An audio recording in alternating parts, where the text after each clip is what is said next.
So what does Trump decide to do? Okay, now that Kanye West is coming out and, I don't know, being some anti-Semitic, I don't know, figurehead. I don't know what Kanye's doing. Trump thinks it's a good idea to invite Kanye over to Mar-a-Lago to have dinner with, right? Now, you have to know that both these people, Kanye and Trump, are both leeching off of each other. All right, Kanye is leeching off Trump. That's why he's like, yeah, man, I'm going to run for president, man. I mean, do you understand that that's what he wants to do? He's trying to leech off Trump to run for president, and you've got Trump leeching off Kanye, thinking that it'll make him look good with African Americans and blacks in America. Although, I don't know, I mean, pardoning Lil Wayne and pardoning Kodak Black, I don't think that gave you any kind of kudos with Black America, Trump. I'm sorry. I mean, I don't think it worked. I don't know how hooking it up with Kanye is going to work either, but that just goes to show you the mentality of Trump at this point.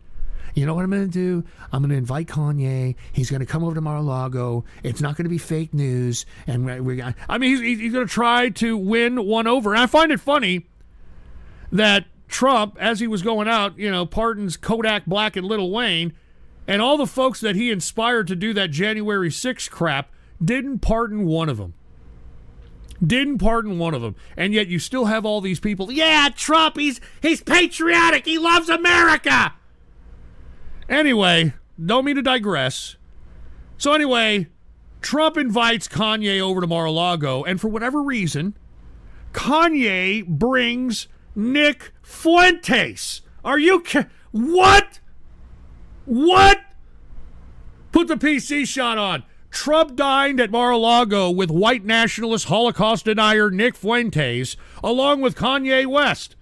Update. Trump responds, had never met and knew nothing about Fuentes. Bullshit. All right, Trump. Get the hell out of here. That's the same thing as you saying, I didn't really know Ghislaine Maxwell. I knew they were in Palm Beach. Get the hell out of here. Get the hell out of here.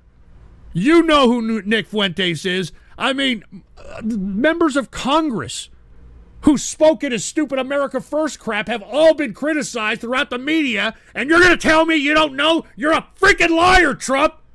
You're a goddamn liar. And I think Kanye played you there, Trump. I think Kanye played you. And now I have to thank Kanye a little bit for making you look like an indecisive, know-nothing, out-of-loop piece of trash that you really are.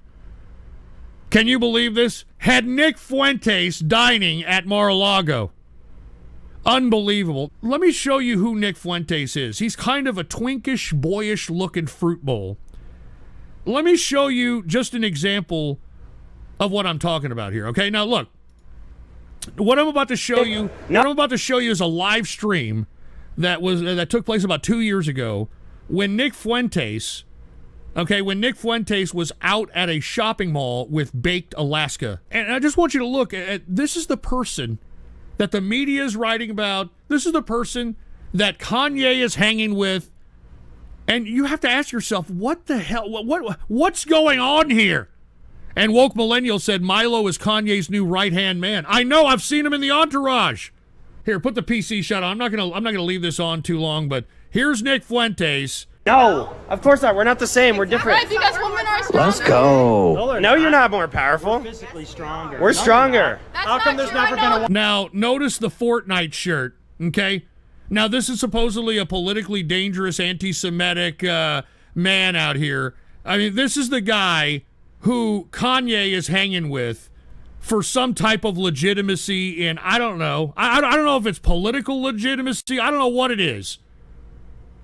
But good God, this is Nick Fuentes right here. Look at it. Look at this. Look at this. Because No, they couldn't. Times are changing. No, they couldn't. I'm smarter and faster and stronger and better than them.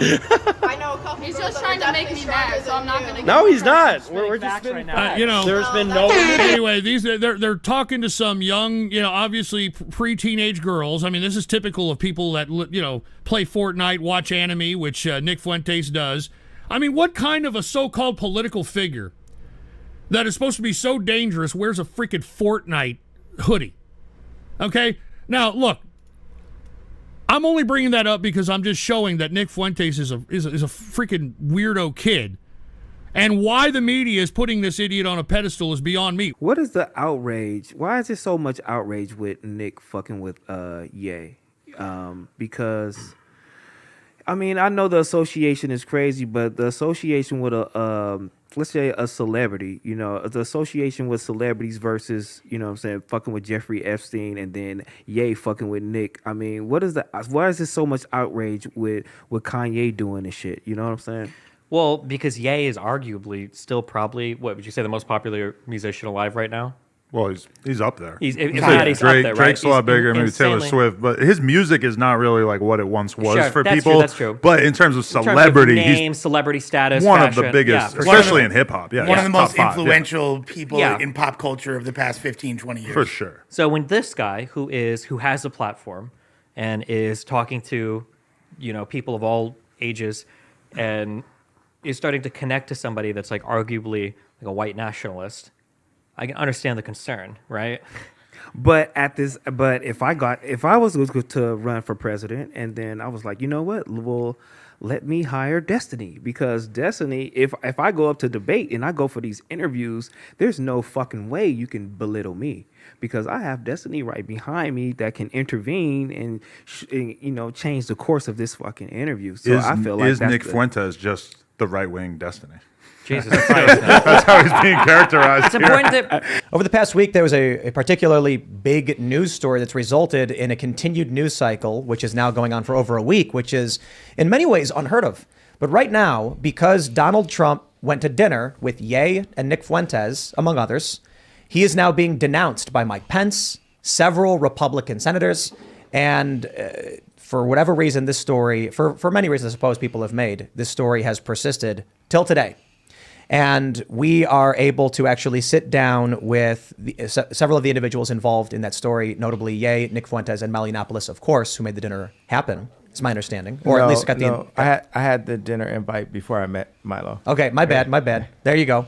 So we're gonna jump right into this news story. overcomplicated it. Absolutely. Joining us, as I mentioned, is we have Ye himself. Would you like to introduce yourself, good sir?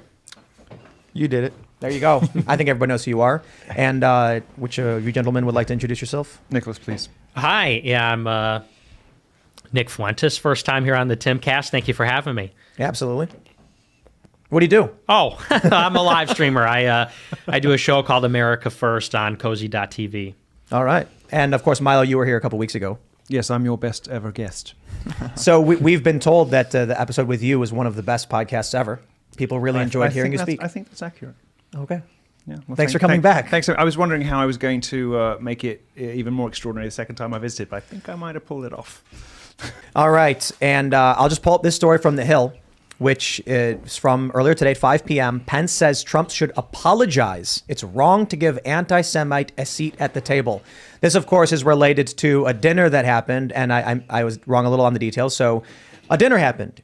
Nick, you were there. Ye, you were there. I just want to start off by, how did this dinner come to happen, and what happened? I was talking to Trump for about a month. We had scheduled the dinner in October, and then he announced for president. He pushed the dinner back to November. And I've been pulling together a campaign. And after I put up the DEF CON tweet, a bunch of people that have been canceled, like Alex Jones, I started getting in contact with other people that were now on the inside of the matrix. And Alex Jones, producer, said that Milo wanted to contact me. And here we are. So that's how you guys got in contact.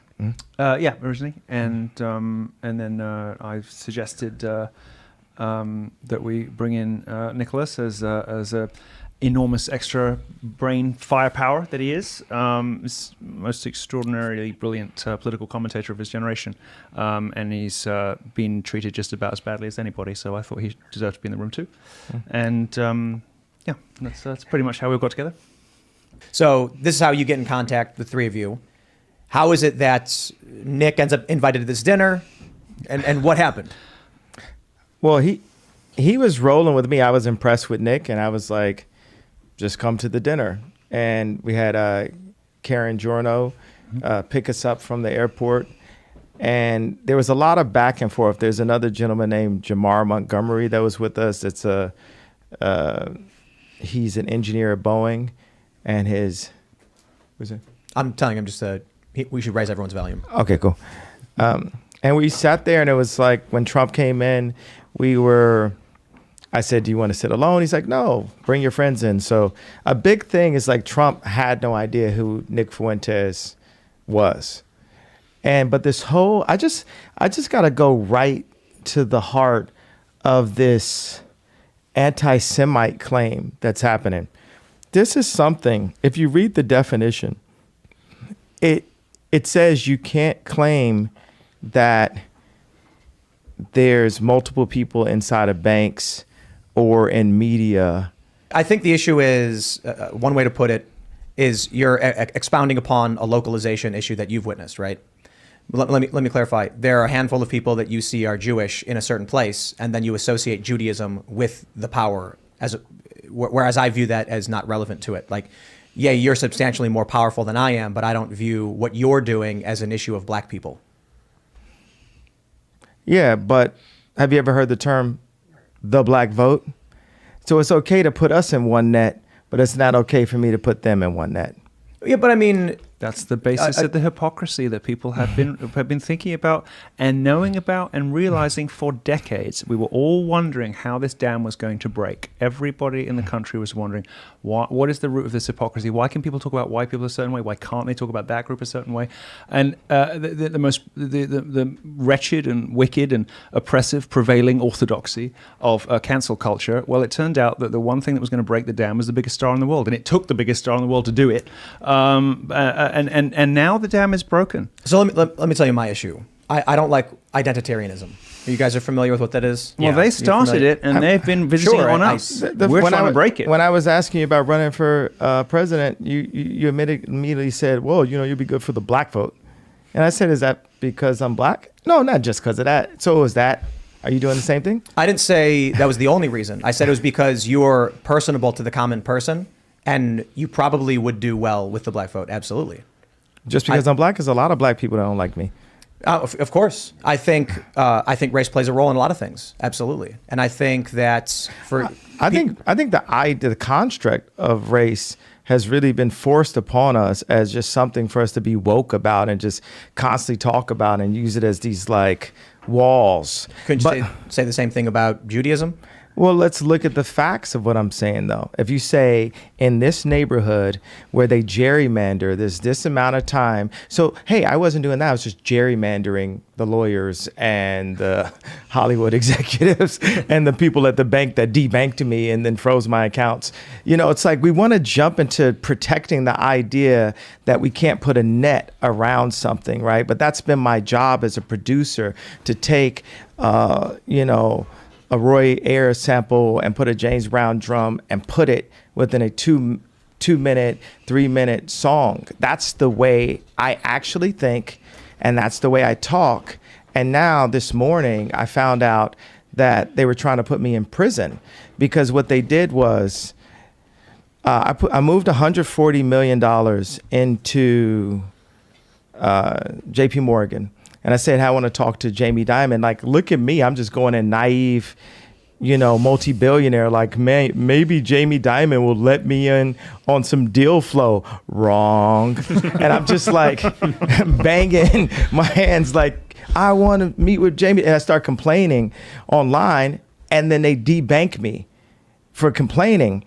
And so I'm about to get debanked. They're like, you need to go to Trump's, the bank, AXO, whatever, you got to go. And I'm like, I've been trying to buy my own bank for the longest. And then we figured out how to get my own bank. It's like 50 million, 75 million. So I'm about to buy my own bank. But then as they're about to take the money out, here comes Adidas with a $275 million bill for marketing funds that they agreed upon. Because I said to them, hey, I'm the marketing, give me the marketing fund, which proves by the response they got when they stole the designs and said, we're going to not call them Yeezys anymore. So this is what I was already fighting Adidas for. So I'm fighting Gap, get out of Gap, fighting Adidas this morning where, I'm not going to mention her name because she's a nice lady, but someone at Cohen Resnick tells me, and I tell all of my finance people, never use the term a lot, but they said, okay, you're going to have to pay a lot of taxes. And that made me feel like they're just like waiting, like we finally got them. We finally can put him in jail. And I was like, can I still run for president in jail? I found out I could. So I was like, okay, that's fine then. It'll be okay. But if you were Jeffrey Epstein, they wouldn't. But when it comes to the race stuff, I think this is an important discussion to have because I have to complete this thought. You guys got to. Okay, go ahead. All right, because I'm talking about literally finding out that they were trying to put me in prison this morning. Watch this. So this morning. Yes. So not come to my house this morning, but I found out, okay, so they put a $75 million hold on 4 of my accounts. And then they said, you owe a lot of taxes. Took me like 6 hours to find out how much a lot was. They said, well, around $50 million. Now I'm going to different CFOs like, okay, so would this be tax evasion? Because I'm obviously not the most financially literate person on the planet. I was just a child, basically. Like when you become famous, you stop growing at that point. I became famous at age 24 and I had handlers around. I had my mom around, different things. And it was always like you go from one handler to the next handler to the next handler. So now I get to actually learn how to run a company. I get to learn how to count. Really, I was like Pablo in a movie. It was like I didn't even know where to put the money, like literally making $300 million cash, but you're just like a high-priced, we're not going to use the S word just because it's just like too passe to use it. But it's like next year I was supposed to make $500 million in royalties. And like no one needs this amount of money. But when I would work on homeless shelters and ideas, I'd have a contractor, we won't say what race, and they'd be tearing down the contracts. It's all about, position. It's not about the amount of money that you have. And, to come in here, I feel like it's a setup to be like defending. I'm not going to go through I'm literally going to walk the F off the show if I'm sitting up here having a, talk about you can't say that it was Jewish people that did it when every sensible person knows that. I mean, Jon Stewart knows what happened to me and they took it too far. It was like American History X. Like my head was on the side of the curve and the exact people that I called out kicked my head. We found out that my trainer was a MK Ultra Canadian intelligence. He worked in the defense research and development in the Canadian military, essentially working on PSYOPs Who's in this the guy? Canadian military. This is Harley Pasternak. Yeah, what I'm saying is, look, they tried to medicate me. I was exhausted. They wrongly diagnosed me,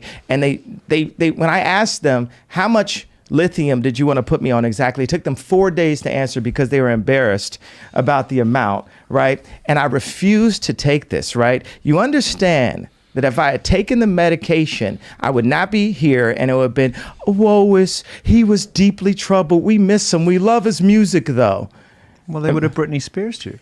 I mean, look at they would have Michael Jackson or worse, yeah. So look at what they did. Look at what they did to Britney. When she went in, she was tired, she was exhausted, she was in a bad way. But 10 years of that medication wrecked her brain. You can see it now. Yeah. You can see there's not much of her left. You mentioned Pasternak was the name. Yes, Harley Pasternak. That's the text message that you posted that we were talking about before. Here's the lobotomy thread. Yeah. Before the show, obviously, I'm getting a bunch of messages from people. People are hitting me up, and they're like, "You shouldn't host them.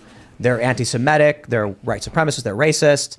I do find it funny or weird, or whatever, that Nick, they call you a white supremacist. You're here working with or for one of the most powerful black men, one of the wealthiest and most famous, but.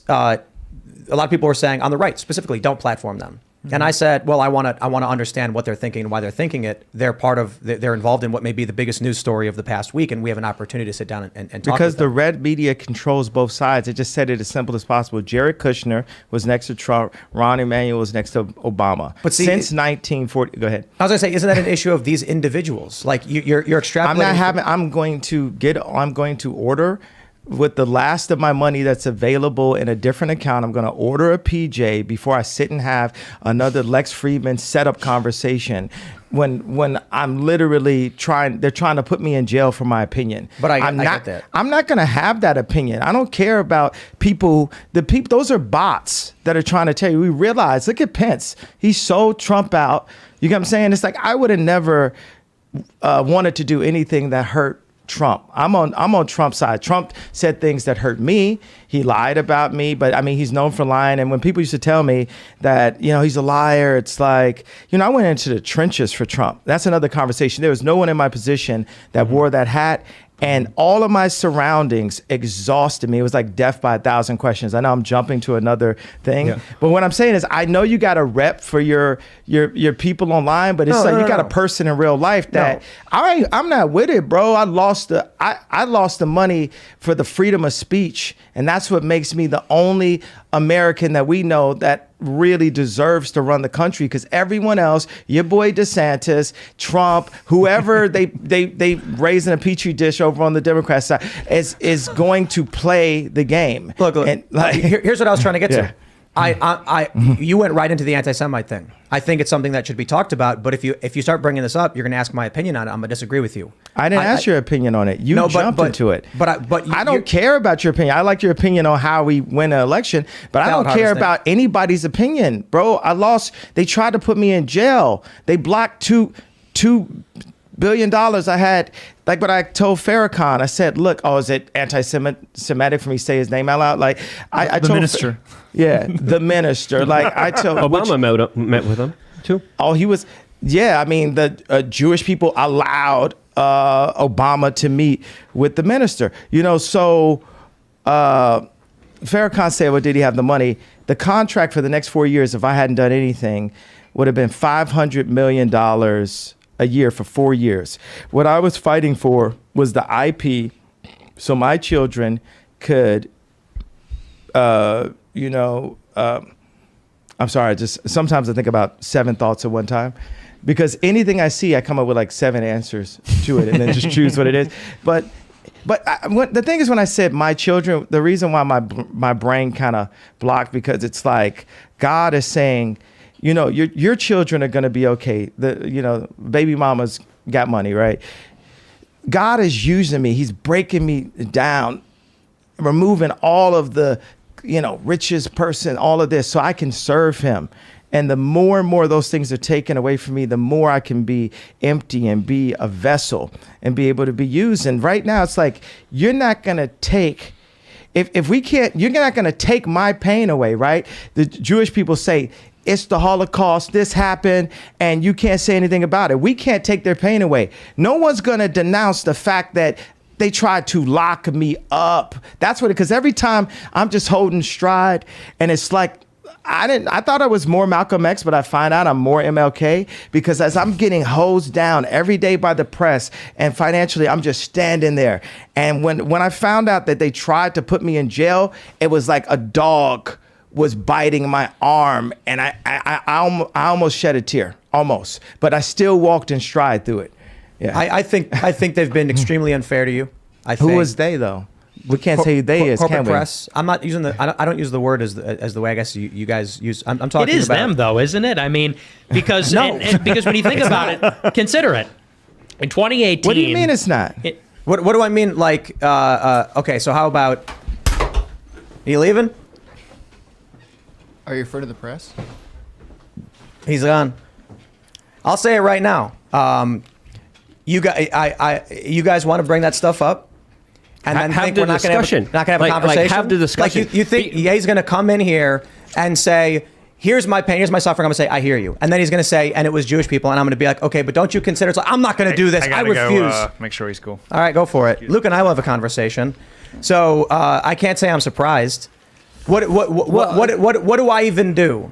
Other than ask him, please elaborate on this. Are you referring to individuals, or are you quite literally blaming an entire group of people for the fact that powerful individuals are causing you harm? I really wanted to ask Nick about his thoughts about MLK, because I know they contradict his comments about that. But again, these are mass generalizations that don't really help anyone in my perspective. They just kind of sound like their opposition. They sound what they're kind of going against, the woke mob that's always saying white men are responsible for everything. When I see people just use generalizations, it kind of cheapens the conversations. It cheapens a dialogue that we could have here that I was planning to talk to Ye about, specifically bringing up like, hey, let's actually talk about this in a real concise way. Let's not get emotional. Let's not walk out of here. Let's actually let me tell all ourselves. you guys outright. I said, this is going to be a big issue. Before the show, obviously, people are going to bring up the questions of anti-Semitism. Why don't we talk about the news? I want to hear what happened with this meeting. I want to understand what Ye 24 is. And then we can do a longer conversation about any of that stuff. And Ye literally in the first 5 minutes says, no, I want to talk about a group of people and point to them. Whatever, man. This, you want to know why? Look, you're not going to sit here and you're going to walk out of the room. You're free to do so, man.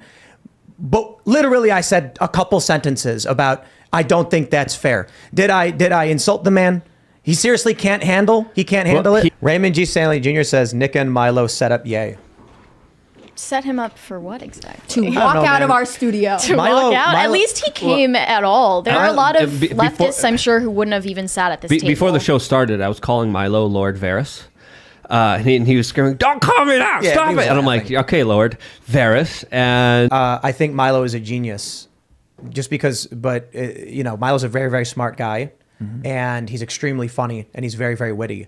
And I think the stupidest thing the establishment did was cancel him. The stupidest thing Republicans did was cancel him, because this is Milo's revenge. Milo said on the show last time he was here that Trump supporters wanted revenge.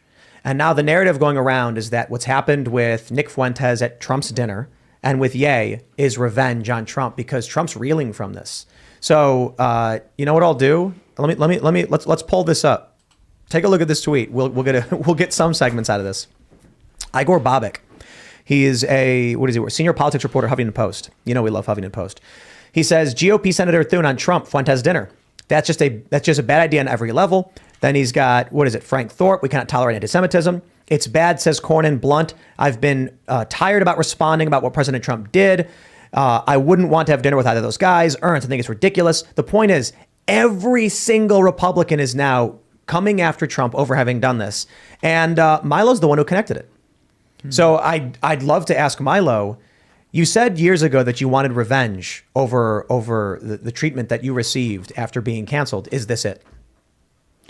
He's such an interesting figure for a lot of reasons, but it's hard not to think in the years that they canceled him, sent him back, he just sort of became more powerful and is now acting on some sort of master plan. I mean, this candidacy, Kanye's potential run for president is disruptive to the party. It is the same way that any third party candidate entering a race can siphon off votes. We don't know what will happen if he becomes a stronger and stronger variable in this kind of dynamic. I know we speculated about if Kanye moves forward, what happens with DeSantis. Like, they really do control a lot of the narrative right now, and I think a lot of that is to Milo's credit.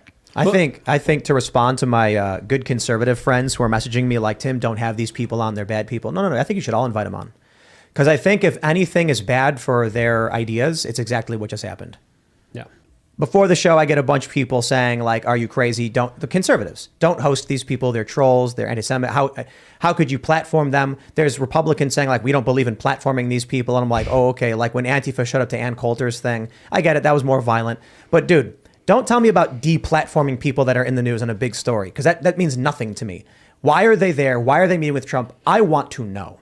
And if you don't want to know, that's on you. But I don't take this whole deplatforming thing. Mm-hmm. That being said, right now you've got people saying, Tim, you screwed up. It's your fault. Then I've got people saying, wow, you's a crybaby. I've got people saying you handled it masterfully. I got people saying, like, you did a miserable job. Why didn't you played it wrong? I don't care, guys. There's nothing I can do. I am who I am. Before the show, people were like, have you been preparing? Have you doing research? And I'm like, what does that mean?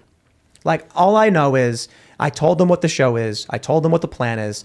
I said, if you want to talk about that stuff, we should probably save it closer to the end, because we want to talk about the news. That's what we do on the show. Ye didn't want to do it. He doesn't have to do it. He doesn't owe me anything. He's a rich guy. He can do whatever he wants. He got up and he left. So be it. Yeah, that's what it is. So your ultimate goal for this conversation was to talk about Mar-a-Lago. Did you feel like at any point today you got any information or any insight into how that dinner went? Well, we know Ye said Trump didn't know Fuentes. I think that's significant. I mean, huge. that they basically threw Trump a life raft. Right. Trump was reeling from this, being accused of all of these things, and now Ye basically came out and confirmed. Actually, Trump didn't know who he was. I brought him there. Oh, okay. I thought Milo set it up. Ye's like, no, that was me. And then I got in touch with Milo, and Milo brought this guy, and Trump didn't know who it was. I'm like, oh, okay, so, well, okay then. All right. Maybe that's why they didn't want me to do the show with them, because they were going to realize that Trump actually wasn't at fault. No. Well, there you go. Does it change your opinion of, like, I know you've been following kind of speculation about that dinner and speculation about Ye's campaign. I keep on calling him the wrong name. Does this change, like, how you feel about this as a potential influence on 2024? You know what, man? I've heard a lot of people say that Ye could win. And for a lot of reasons. Like I mentioned, because he's a celebrity and regular people know and like him. But not if that's not presidential. Somebody just messaged me and said that apparently Ye walked out of the No. Timcast interview with 20 minutes. Can we in. see that? Shut Can we the react to fuck that? up. Oh, here goes Nick. There's your buddy I Nick. see Nick. Why is he all of a sudden wearing like a blue hoodie? 2018. Because Kanye's dressed. He's been rocking a What do I fucking mean, like, a suit for like okay, his so whole how adult about- life, and then all of a sudden he starts hanging out with You leaving? Kanye, and he's just wearing athleisure. Are you afraid of the press? Kanye stylizing the boy. Well, we Yeah. didn't get to hear anything there, but we did Kanye see right Kanye. now I guess. dressed everybody. I guess What happened? You guys, He walked out. Tim you Pool's guys want beanie to bring was that blocking stuff up? most of it. And then How, we're not gonna, how interesting. Oh, we had. I think they've been extremely unfair. Here we go. I Who think. was they though? We can't say they is, corporate can we? press. I'm not using the. I don't use the word as the way I guess you guys use. I'm talking It is about them, though, isn't it? I mean, because because when you think about it, consider it. Does he mean In Jews? 2018, What do you mean it's not? What do I mean? Like, okay, so how about? Are you leaving? Oh no! He So, just so left. Tim Pool is too anti-Semitic for Kanye. No, not anti-Semitic. Not enough. Not anti-Semitic anti-Semitic enough. enough. Wow. Oh, What'd you guys think of the Wow. whole? That's crazy. Oh, poor Tim. Oh, dude, he probably saw the money bags walking out of his fucking studio. What the fuck? What'd you guys think of the Balenciaga thing? Did you guys already talk about that? With the kids Yeah, in I was bondage? actually thinking about asking Destiny that as well, because I wasn't really sure what to think It of it. looked like some stupid I think shit. Ye might have dodged a bullet with that one.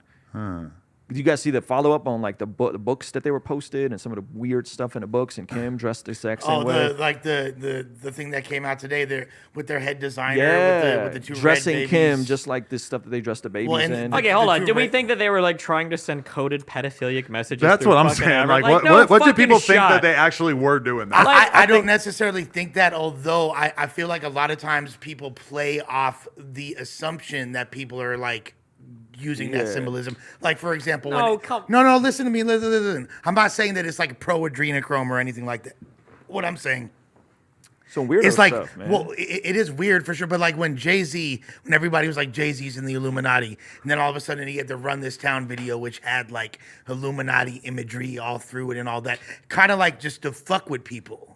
I think they're like, let's try to sneak some pedo shit in, just to see No, if no, no. anybody notices. I don't think I don't think they're necessary. It's funny to think of you as a replacement for Reza Islam, but at the end of the day, Well, I think you are a actually, worthy opponent. You're not. You're a replacement for Nick Fuentes, really. Really, Was that that is really? true too. Oh, Yeah, and wow. we didn't even talk about how you feel about him ducking the fade and deciding that he didn't want to debate you because he's so concerned about his new role as a blue hoodie wearing True. Kanye and out of a intern. show that Ye just walked out on too. So Look, at least this guy's had sex with a girl before. Like, Well, we don't know that he's turning against Nick. We only know that he was a little bit offended by Beanie Man, aka Tim Pool. So, I thought you meant like the Jamaican singer. that's right. but I do think of that when I see Tim Pool sometimes. I tried to debate Girl, Nick, damn but sugar. they wouldn't get back to me. Tim Pool? No, Nick. I tried to Oh. debate Nick, but they wouldn't get back to I am the only mainstream journalist that he trusts. me. Really? It would appear so, because I believe that he's still like open to doing an interview. Although I need to like do some coaching with Destiny before I even know how to approach that. I don't know what the fuck I'm supposed to ask him about besides like how did you become a blue hoodie wearing Kanye intern? Did you go down the rabbit hole of like the IQ stuff that he's on and like Oh, the God, race? yeah. We talked with him? about it. Yeah. Well, with did you do that with him? Because I feel like you. it wasn't with him, but I've debated. He's not even like a level like 100 race realist. He's like a level 20. There's like other guys on the internet. There's a guy called Alternate Hypothesis, Alt Hype, and there's another guy called Sean Last who does some stuff. But yeah, there's some people that spend all their. It's the only thing they debate is like IQ and that shit and race realism and stuff. So you can go really far down the rabbit hole. Shit, alternate hypothesis. I'm sure he's a blast at parties with a name like that. Oh wow! The alternate Jesus. hypothesis is that black people suck because of their genes and their genetic. That's basically the alternate. That's so hypothesis. sad, man. That people view other humans that way. Well, Yeah. Adam, you should get more Christians on. Oh yeah, Christian Yeah, rappers. I was throw gonna- me some recommendations. I will